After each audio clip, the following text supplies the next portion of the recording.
Friday afternoon இன்றைக்கி தலை குளிக்க வேண்டிய ஒர்க் இருந்ததுனால ஹேர் பேக்குக்கு தேவையானதெல்லாம் ரெடி பண்ணிகிட்டு இருந்தேன். எந்த விஷயத்துக்கு சோம்பேறித்தனப்படுறனோ இல்லையோ, ஹேர் பேக் போடணும் அப்படின்னா அந்த விஷயத்துக்கு நான் சோம்பேறித்தனப்பட்டதே இல்லை. அப்போத்துலேருந்து இப்போ வரைக்கும் தலைக்கு குளிக்கணும் அப்படின்னாலே ஹேர் பேக்குங்கிறது டிஃபால்ட்டாக இருக்குது என்னோடய லைஃப்பில்.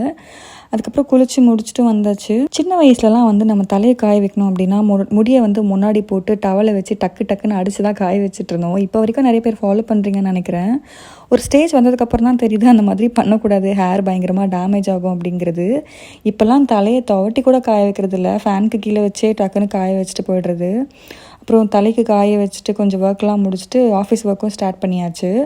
ஆஃபீஸ் ஒர்க் பார்த்துட்டே இருக்கும்போது நடுவில் ஹேர் ஆயில் ப்ரிப்பேர் பண்ணணும்னு நினச்சிட்டு இருந்தேன். ஆக்சுவலி இந்த ப்ரிப்பரேஷனுக்கு தேவையானது எல்லாமே வந்து நான் குளிக்கிறதுக்கு முன்னாடி ரெடி பண்ணி வச்சுட்டு போயிட்டேன். ஹேர் ஆயில் காய்ச்சறதுக்கு ஒரு 10 to 15 மினிட்ஸ் தான் ஆகும் அப்படிங்கிறதுனால எல்லாத்தையும் ப்ரிப்பேர் பண்ணி வச்சுட்டு ஹேர் ஆயில் காய்ச்சறதுக்கும் வந்தாச்சு. இந்த ஆயில் ப்ரிப்பேர் பண்ணுறது நான் இன்னொரு தனி வீடியோவில் அப்லோட் பண்ணுறேன். அப்புறம் நைட்டு ஒரு 11 மணி போல் தான் பசிச்சிருந்தது. ஸோ முட்டை தோசை சுட்டு சாப்பிடணுன்னு தோணுச்சு. அதனால் முட்டை தோசையும் சாப்பிட்டாச்சு. என்னோடய ஃப்ரைடே வந்து கொஞ்சம் இப்படி தான் பேக்டாக போச்சு. உங்கள் டே எப்படி போச்சு அப்படிங்கிறத கமெண்ட்ஸில் சொல்லிடுங்க. Stay tune.